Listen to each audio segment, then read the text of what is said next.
Listen, y'all know this week was what some would consider a slow week. And the YSL trial, there was a lot of argument going on about the admissibility of evidence. We have to talk about a few things though, because this week is one of those weeks, first of all, where this is where you find out where the real who's really paying attention, first of all. Second of all, who has some opinions, aka predictions, as to how things would go going forward.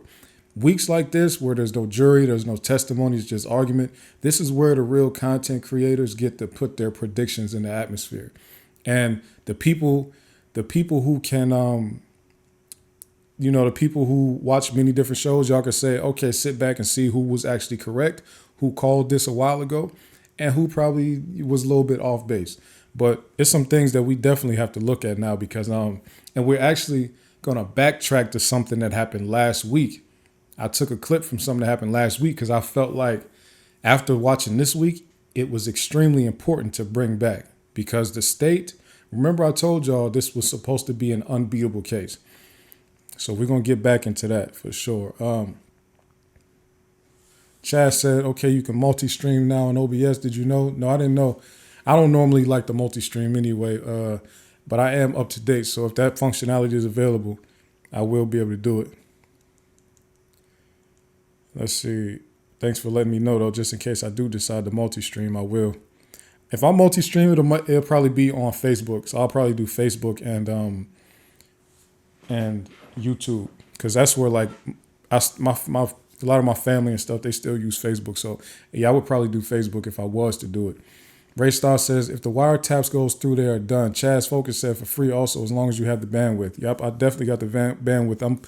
I'm pushing like, I'm right now, and I never, y'all watch my streams. The people who watch my streams, you never see me lagging.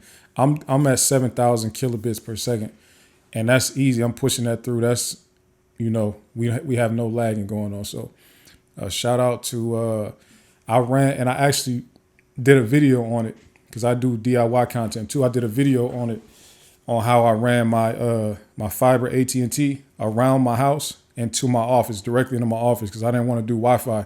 I wanted to make sure that when I stream, that I never drop out at all, ever. Okay, T-Dub said, I didn't pay attention so much this week to the trial. That's why it's good to catch up here. Nice, thank you. All right, so let's tap right into it. It was action-wise, it was a slow week, right? So we start out, they're talking about, first of all, we start out Monday, already, kind of an annoying situation going on because this court was supposed to start at 12 noon on Monday, and they had a late day, start at noon, and the entire prosecution team was missing. The stream came on, and all of those seats up there where the prosecution sits, all empty. So everybody's like, what is going on? Where are these people at? The judge didn't know where they were at. So the judge is like annoyed a little bit. She's like, well, I guess I got to send everybody on break, even though court has been in recess all morning. Guess I got to send everybody back on another recess. So they go out. I don't know. I didn't hear where they said the state was at because every single person from the prosecution side, all missing. So they come back, finally get things going. I did think it was interesting. So Atkins, I think it was Atkins on the prosecution side, started arguing. He was bringing up the fact that, this Infinity was using this drive-by.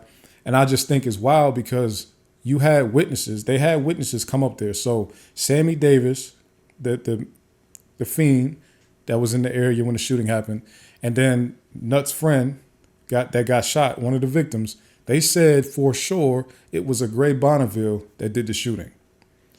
But Atkins and the state is still pushing, no, it was a gray Infinity that did the shooting. I'm not understanding, like, are they really still like holding on to this thing that Woody told them back in the day? Even though they know he was lying, their witnesses got on the stand, eyewitnesses at the murder said it was a gray old model Bonneville. So I thought that was confusing. I didn't understand why that argument came back up. Like Atkins specifically said this was the Infinity that the shooting happened out of. So I was like, okay, so these people are going to stand on these dumb theories. No matter what the witnesses say, they are not going to fall back off these wild theories. Okay. So then it comes up, they get to one of these pieces of evidence. I think they want to use So they had to go through a transcript. The defense actually did not read through it to say whether or not they had any objections. So the judge is like, are y'all trying to read through that thing right now while we're talking? The defense is like, yeah, kind of. So the judge is annoyed that they didn't read through it to get their list of objections out there. So pretty much every single thing that the state was, so this really lasted all week. The defense was objecting to stuff in evidence all week.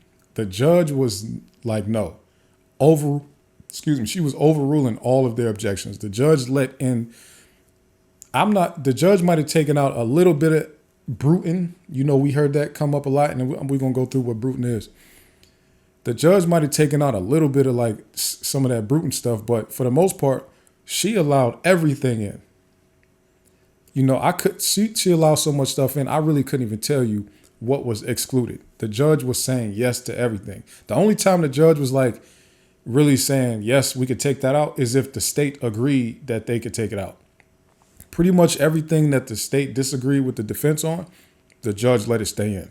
All she had to do was say, we have a good faith base to believe that this helped further the conspiracy, or this is a co-conspirator statement. This is the hearsay exception, the co-conspirator statement. So co-conspirator statement was coming up all week from the state side, the prosecution, and Bruton came up all week from the defense side. So I feel like it's only really right. Now, another thing that, all right, so let's go forward a little bit. Let's look at Bruton, right? I'm going to put it up on the screen real quick so y'all can see this. Let me put it on the screen so we can all see what this Bruton thing is. All right? Okay. The Bruton rule.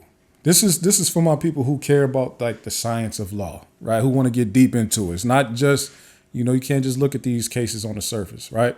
The Bruton rule, generally, in Bruton versus United States, and this is from 1968, the Supreme Court held that a defendant's confrontation clause rights are violated when a non-testifying co-defendant's confessions naming the defendant as a participant in a crime is introduced at the joint trial, even if the jury is instructed to consider the confession only against the defendant.